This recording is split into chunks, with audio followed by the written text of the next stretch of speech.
Assalamualaikum warahmatullahi wabarakatuh. Alhamdulillah, selalu kita memuji Tuhan kita yang maha kuat, maha perkasa, maha adil, yang telah menciptakan semua yang di langit, semua yang di bumi, dan semua yang di kedalaman lautan, terjangkau dan terlihat oleh mata manusia atau tidak. Karena kata kuncinya, la ilaha illallah, la ma'buda bihaqqin illallah. Tidak ada Tuhan yang paling berhak disembah di langit dan di bumi kecuali Allah. Zat yang maha kuat dan maha perkasa ini telah menggantungkan segala kebutuhan kita untuk roda kehidupan di muka bumi, dari makanan, minuman, pakaian, dan apa saja, dengan memuji namanya Alhamdulillah. Makanya sangat wajar kalau kita selalu mengucapkan kalimat yang mulia ini. Selanjutnya kita panjatkan salam hormat kita kepada manusia terbaik, manusia yang telah disempurnakan jalur nasabnya, ilmunya, fisiknya oleh Sang Pencipta Allah, dan juga ditutup dengan diutusnya beliau seluruh risalah nabi-nabi dan rasul, dan juga Sang Pencipta Allah bersama dengan malaikatnya mengucapkan salam hormat bersama dengan malaikat tentunya kepada manusia terbaik ini. Maka sangat wajar sebagai orang yang beriman mengejar sebuah nilai ibadah yang telah ditetapkan oleh Sang Pencipta dengan mengucapkan salawat dan taslim kepada Nabi besar Muhammad sallallahu alaihi wasallam. Pertama-tama tentunya, karena ini pertemuan perdana kita di dalam materi As-Sirah Nabawiyah, dan ini sesuai dengan permintaan teman-teman dari DKA Masjid, terutama saudara dan sahabat dekat saya Ustaz Mukhlis, jazakallah khair, yang meminta untuk kajian sirah yang rutin di Balikpapan sebulan sekali. Dan semoga Allah Subhanahu wa taala tentunya mengikhlaskan niat kita dan menjadikan ini sebagai tambahan amal kita. Yang kedua, saya memberikan dukungan secara pribadi kepada semua ikhwat dan akhwat yang hadir, karena memang majelis ilmu adalah landasan agama kita. Jangan pernah lewatkan satu hari ikhwat dan akhwat sekalian tanpa ada ilmu. Ilmu ini yang saya maksud adalah ilmu agama. Dia akan mendatangkan keimanan, dan kalau keimanan sudah tertanam dalam hati seorang mukmin, maka dipastikan segala sesuatunya berubah dari buruk menjadi baik, dari pelit menjadi dermawan, dari penakut menjadi pemberani, dari bodoh menjadi pintar, berubah semuanya. Dan kalau keimanan sudah ada, maka seluruh perintah Sang Pencipta Allah yang maha kuat dan maha perkasa akan dikerjakan, dan semua larangannya pasti akan dijauhi.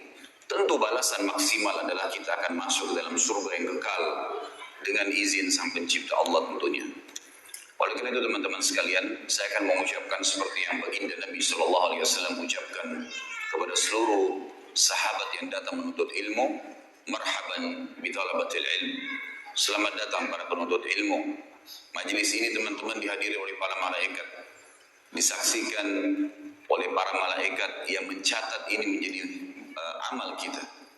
Di dalam sebuah riwayat yang sahih disebutkan, siapa yang keluar dari rumahnya, baik dia akan mengajar atau akan belajar ilmu, maka dicatatkan baginya pahala haji lengkap sampai dia pulang.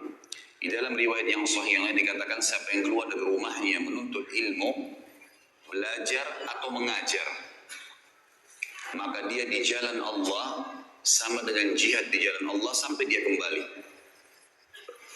Riwayat sahih yang lain mengatakan, kata Nabi SAW, sesungguhnya malaikat menebahkan atau melebarkan sayapnya menaungi para penuntut ilmu. Dan banyak sekali riwayat kalau kita ingin sebutkan tentang manfaat majelis ilmu. Tidak akan ada kejenuhan dalam majelis ilmu. Yang ada adalah ilmu, pengetahuan, bertambah kokohnya dan kuatnya keimanan seseorang, bertambah baiknya keadaan dia pada saat dia bubar. Maka harus dimaksimalin teman-teman sekalian. Terlebih lagi sekarang, kalau tidak bisa hadir di majelis ilmu atau kebetulan dai atau ustadznya tidak hadir, maka ada media sosial yang sangat mudah dijangkau. Di tangan setiap orang kita sekarang bisa nonton apa saja ceramah tentunya yang saya maksudkan, dan ceramah yang benar berlandaskan Al-Quran dan Sunnah dari HP kita yang setiap saat kita pakai atau kita bawa ke tempat tidur, dibawa ke kamar mandi, dibawa kemana-mana. Maka alat ini telah Allah mudahkan buat kita dan akan ada pertanggungjawabannya pada hari kiamat untuk kebaikan. Jangan sampai disalahgunakan kepada hal-hal yang tidak dibenarkan, karena juga semua akan ada pertanggungjawabannya. Selanjutnya teman-teman sekalian, sebelum kita masuk ke tema yang ketiga yang saya ingin sampaikan, setelah ucapan saya terima kasih dan dukungan kepada para panitia dan juga kepada teman-teman yang hadir di majelis ilmu, maka metode yang saya gunakan, saya tidak punya rujukan khusus dalam buku sirah. Dalam arti kata, banyak rujukannya. Banyak buku yang saya anggap buku-buku itu adalah rujukan yang bisa dijadikan sebagai pegangan. Dan banyak juga yang saya gabungkan dari selain buku sirah, seperti buku-buku hadis, buku-buku tafsir, kemudian buku tentang thaqafah Islamiyah, tentang wawasan keislaman, ya, perkembangan yang terbaru dari negara-negara Islam. Kemudian juga metode yang saya gunakan di setiap paragraf atau setiap poin yang kita lewatkan, bila memang ada pelajaran yang bisa kita ambil, maka saya akan menyampaikan. Makanya sekitar 38 episode sebenarnya di dalam ceramah Sirah Nabawiyah yang sudah di-upload di YouTube. Itu sudah bertahun-tahun dan belum selesai. Sampai sekarang kita baru menyelesaikan Sulh Hudaybiyah. Dan masih ada setelahnya perang Khaybar, masih ada setelahnya Fathi Makkah, ada perang Hunain, dan sampai meninggalnya baginda Nabi SAW. Itu mungkin masih beberapa episode, kemungkinan besar 50-60 episode baru bisa selesai di setiap pertemuan, minimal 2 jam dalam penyampaian. Maka ini metode yang saya gunakan. Jadi teman-teman sekalian, jangan heran pada saat di satu pertemuan tidak selamanya harus langsung selesai clear. Karena kalau kita mau ringkas menyampaikan tentang lahirnya Nabi SAW sampai meninggalnya, bisa selesai dalam satu kali pertemuan pun, tapi hanya garis besar. Cuman salah kalau orang menggunakan metode seperti ini dalam sirah. Kenapa? Karena sirah itu artinya sejarah hidup. Sirah itu artinya perjalanan. Bisa berarti sirah itu adalah perjalanan hidup, bisa berarti perjalanan malam hari kalau diubah menjadi Isra. Sebagaimana kita tahu kasus Isra atau kejadian Isra dan Mi'raj. Isra adalah berjalan di malam hari. Jadi as-sirah adalah sejarah, dan tidak mungkin sejarah diselesaikan yang dilalui oleh baginda Nabi SAW selama 63 tahun diselesaikan dalam 2 jam. Sesuatu yang tidak masuk di akal. Mestinya 63 tahun, ya 63 tahun juga kita selesaikan. Karena per hari selalu ada kejadian, pengalaman-pengalaman hidup. Dan semua kehidupan baginda Nabi SAW pelajaran dan pengalaman, karena beliau utusan Allah. Maka teman-teman sekalian, mempelajari sirah hal yang luar biasa memang. Kalau saya pribadi menganggap ini adalah sebuah pondasi dasar dalam menuntut ilmu. Setelah mempelajari Al-Quran, maka akan datang As-Sirah Nabawiyah. Kalau saya bahasakan buah itu misalnya jambu atau apel, maka buah yang di dalamnya Al-Quran dan Sunnah. Kulitnya adalah as-sirah, artinya melengket satu sama yang lain. Sulit untuk dipisahkan gitu. Kita akan mulai teman-teman sekalian dalam pelajaran kita As-Sirah Nabawiyah ini dengan menyebutkan manfaat mempelajari sirah. Yang pertama, ma'rifatun Nabi sallallahu alaihi wasallam. Dengan belajar sirah, kita akan tahu tentang pribadi Nabi sallallahu alaihi wasallam. Bukan hanya sekedar selama ini kita baca buku kemudian kita mengetahui oh Rasulullah sallallahu alaihi wasallam bersabda begini, hukumnya ini begini. Bukan cuma sekedar itu. Tapi kita akan lihat nanti bagaimana dari beliau masih bayi, anak-anak, kemudian remaja, kemudian masuk ke masa pernikahan. Ini semua fase sebelum kenabian. Belum jadi nabi. Kemudian sampai akhirnya ada keturunan, anaknya meninggal, suka duka dalam perdagangan, menghadapi masyarakat, safar, ya. Kemudian baru kita masuk ke masalah penobatan kenabian dan prosesi setelah itu dalam 23 tahun sisa umur beliau, setelah umur 40 tahun dinobatkan jadi nabi, 13 tahun fase Mekah semuanya dengan cobaan, sedikitnya orang yang beriman, gitu kan. Yang beriman dengan 13 tahun berdakwah di Mekah itu hanya 153 orang dari sekian ribu orang, 13 tahun berdakwah. Bagaimana suka dukanya sehingga para dai bisa mengambil pelajaran. Kita juga bisa mengambil pelajaran. Ternyata Nabi SAW manusia biasa. Beliau makan, beliau minum, beliau tidur, beliau senang, beliau sedih, beliau menghadapi suka duka kehidupan. Dan itu semua manfaatnya adalah agar kita menjadikan beliau sebagai suri tauladan. Tinggal mudah, ciplak hidupnya baginda Nabi SAW akan selamat.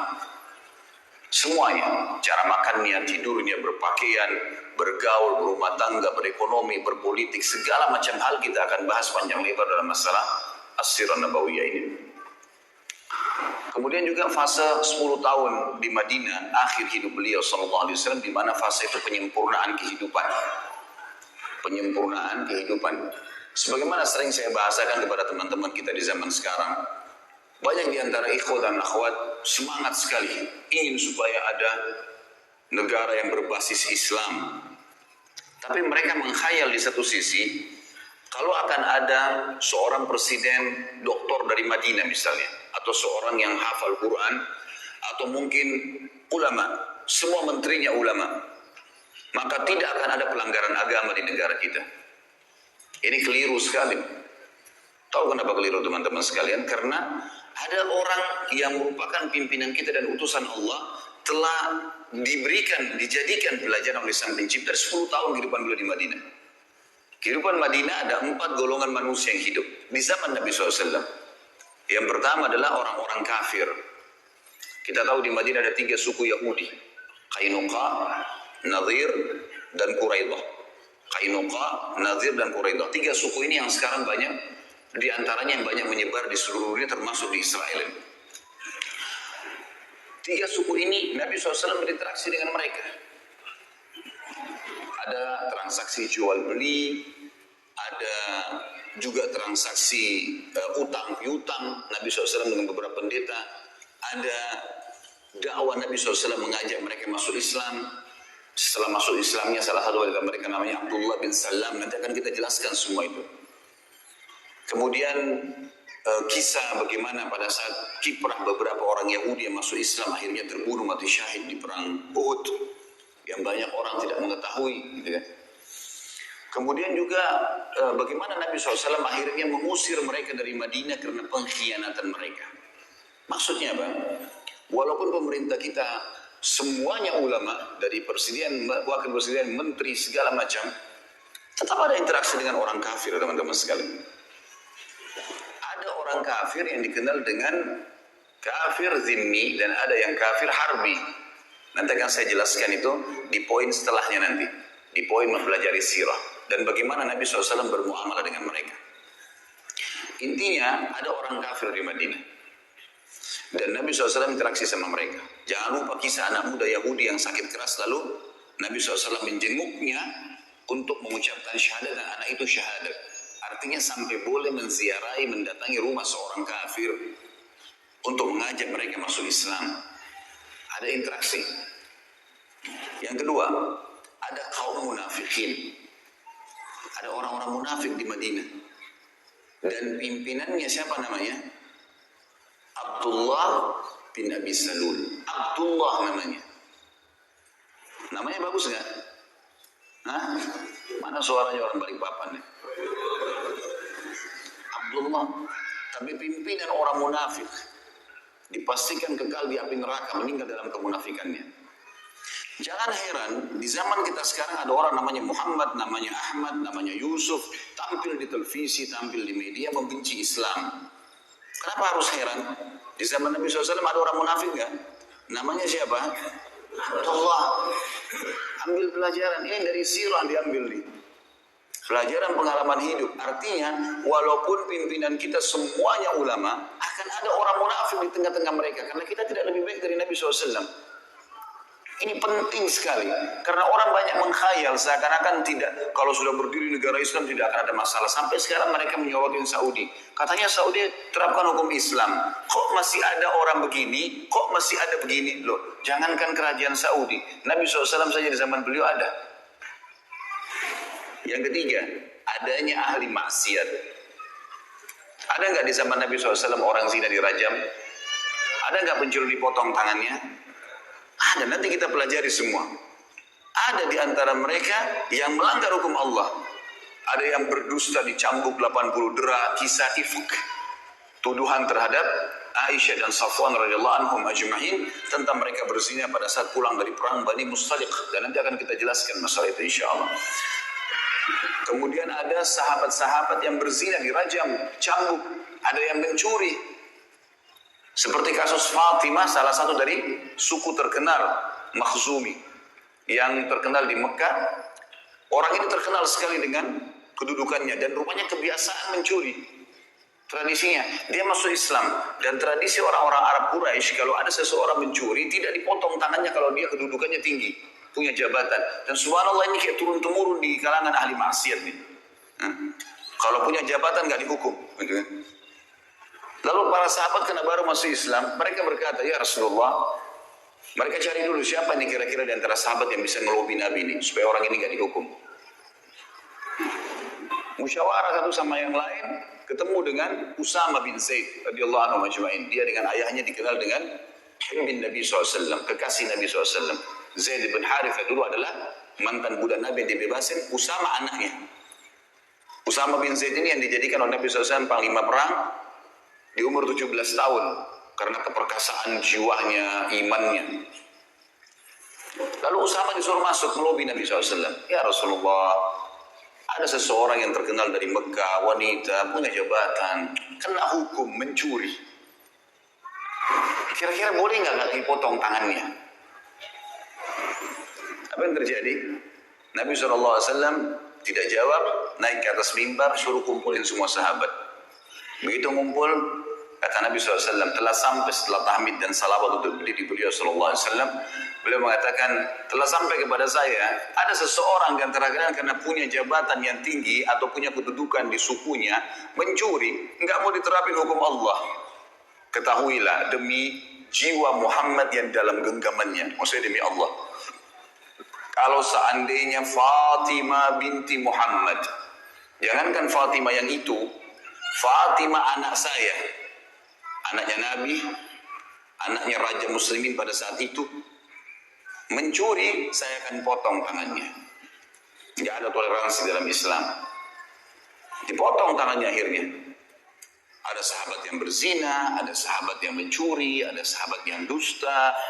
Ada di antara mereka. Artinya ada usatul mukminin, ada ahli maksiat. Maka teman-teman sekalian, fahamin pemerintah Islam bagaimanapun kuatnya, akan ada di tengah-tengah mereka ahli maksiat. Kita tidak lebih baik dari Nabi SAW. Tetapi berita gembiranya ada golongan keempat. Ada orang-orang beriman dan ini yang mendominasi. Sehingga tiga kelompok yang pertama tidak bisa keluar dari koridor hukum Allah. Yang maksiat dihukum, ya, yang munafik diketahui. Lalu Nabi SAW sebutkan ciri-cirinya. Nanti akan kita pelajari di akhir sekali sebelum meninggalnya Nabi SAW, ada pembongkaran kedok para munafikin. Si fulan munafik, si fulan munafik, si fulan munafik. Karena cirinya banyak jelas. Pura-pura Islam tapi mereka kufur. Kemudian juga akan ada orang-orang kafir yang akan interaksi. Ulama sepakat mengatakan orang kafir tetap akan ada di muka bumi sampai menjelang hari kiamat. Nggak bisa lepas itu. Karena kata Nabi SAW, kiamat tidak akan terjadi kecuali pada orang-orang yang buruk atau kufur saja.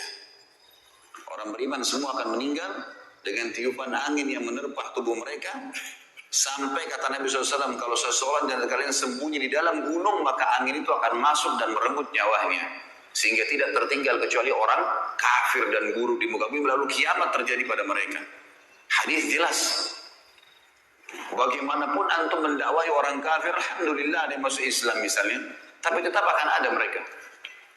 Dan fase mereka berhenti hanya di fase waktu Isa alaihissalam turun membunuh Dajjal. Pada saat itu, maka kata Nabi SAW, semua jalan-jalan kecil pun di muka bumi akan dimasuki Islam. Baik dengan kemuliaan, dia sengaja memasuki Islam karena dia tahu kebenaran, atau penghinaan, artinya dia harus masuk Islam secara paksa atau akan dibunuh. Sehingga tidak ada lagi orang yang tidak muslim di zaman Isa alaihissalam. Tapi setelah Isa alaihissalam meninggal dunia, setelah matinya Ya'juj Ma'juj, tanda-tanda hari kiamat, maka manusia akan kembali kufur lagi. Dan mereka kembali menyembah berhala. Iblis akan menyuruh mereka menyembah berhala. Dan pada mereka lah terjadi hari kiamat itu. Berarti lihat teman-teman sekalian, bagaimana kita memahami sirah ini dan mengetahui kehidupan Nabi SAW penting sekali. Luar biasa gitu. Ya.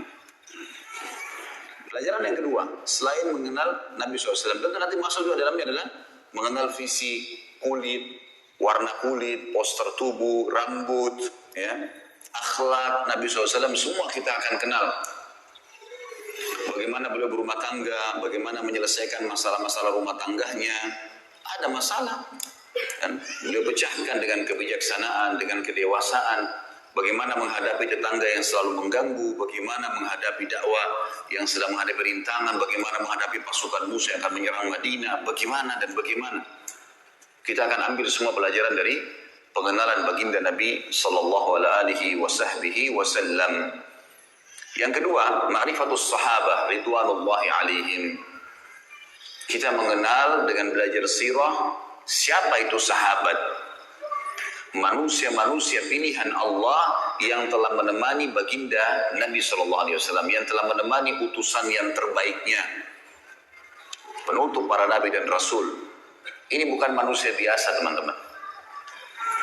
Bayangkan kalau kita hidup di zaman fase Mekah dulu, nggak ada lampu, nggak ada media sosial kayak sekarang, nggak ada AC panas. Antum sekarang Masya Allah belajar sirah di AC di Masjid Istiqomah yang besar seperti ini, lampu ada, terang, ada kamera merekam, bisa didengar kembali.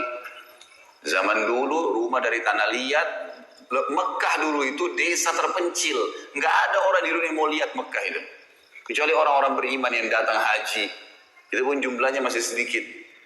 Dulu negara Persia dan juga negara Romawi tidak pernah terfikir menyerang Jazirah Arab, karena bagi mereka ini padang pasir, gak ada apa-apa.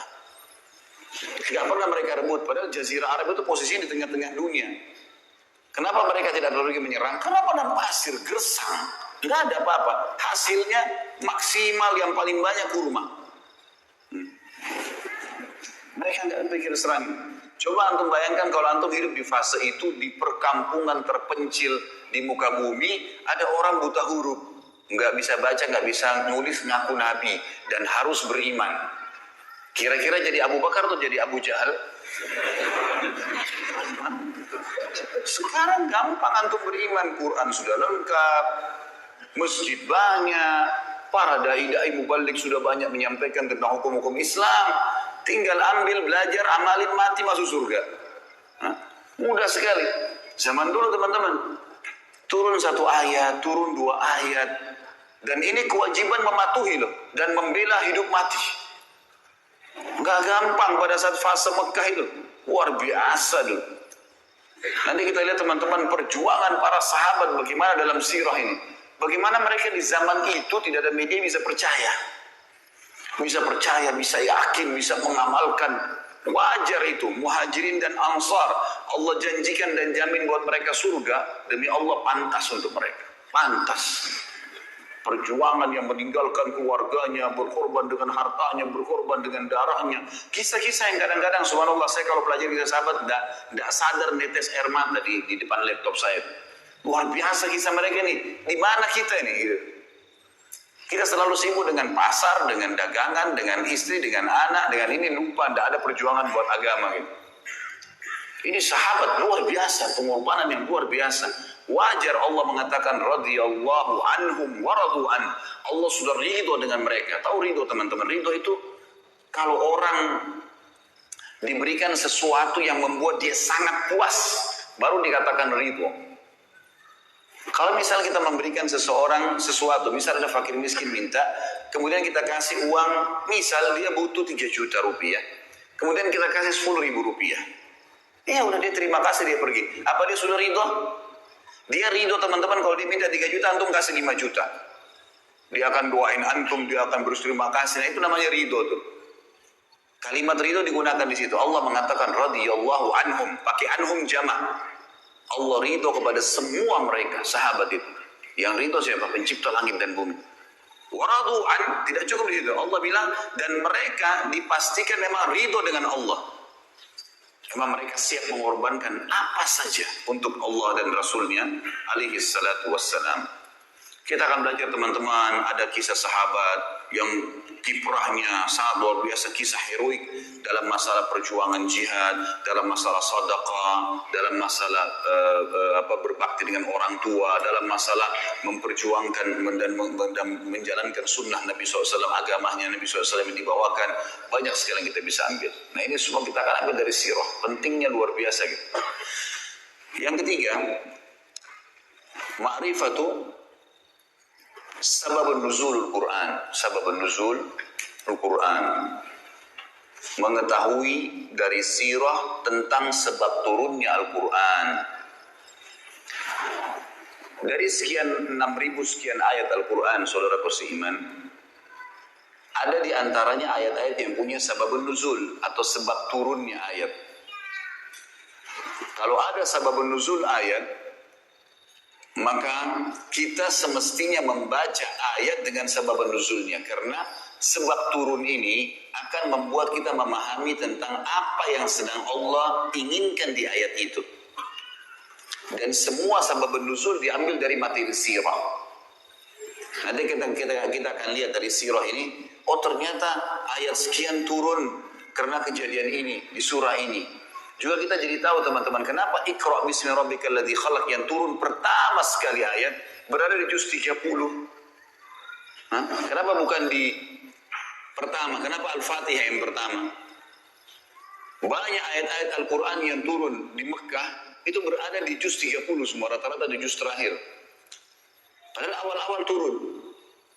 Ternyata memang sebab nuzul berpengaruh di sini. Sebab turunnya ada, terjadi sesuai dengan kasus, dan Allah yang maha tinggi dan maha pemurah memerintahkan Nabi-Nya Muhammad SAW meletakkan ayat-ayat itu pada tempatnya. Seperti misal letakkan ini di sini, letakkan ini di ayat di surah nomor ini, di surah ini di ayat sekian, sehingga tersusunlah 30 juz seperti kita sekarang. Semua diambil dari sirah itu, karena per kasus. Nanti kita lihat, oh ternyata turun surah nomor 74, surah nomor 75, di tahun sekian, di waktu ini, oh kejadian ini. Tentu tidak semua ayat Al-Quran punya sebab nuzul, tapi kalau ada, itu akan memberikan kita ya kejelasan tentang kenapa ayat itu dipelajari. Atau kenapa ayat itu turun, dan kita akan paham hukumnya. Yang kelima, yang keempat, dari mempelajari sirah, ma'rifatu sababul wurudul hadith. Jadi mengetahui tentang sebab disebutkannya hadis. Sebab disebutkannya hadis. Kalau ayat tadi ada sababun nuzul, kalau ini sababul wurud. Jadi sama dengan ayat tadi, hadis-hadis Nabi SAW ada yang memiliki sababul wurud, sebabnya Nabi sebutkan, ada juga yang tidak.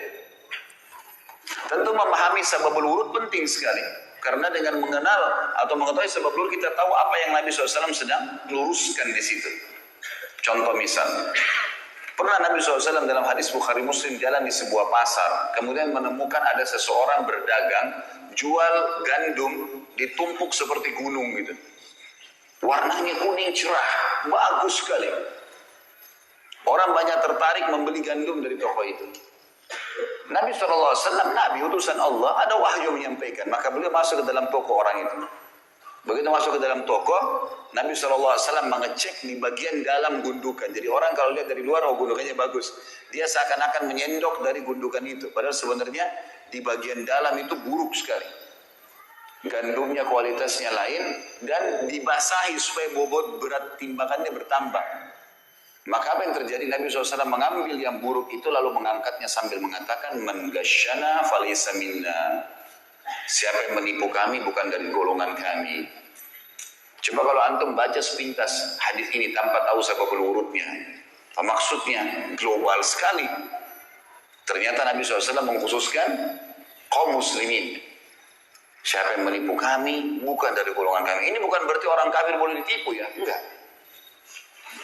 Karena hukum yang berlaku pada kaum muslimin ada yang berlaku pada orang kafir, seperti nggak boleh ghibah, nggak boleh menipu, nggak boleh memukul, kecuali ada penyebab syar'i.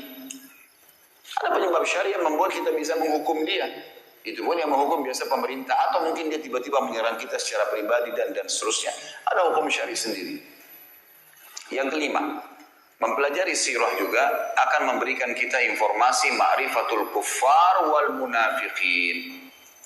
Kita akan mengetahui tentang keadaan orang kafir dan orang-orang munafik. Siapa sih orang kafir di mata Rasulullah SAW?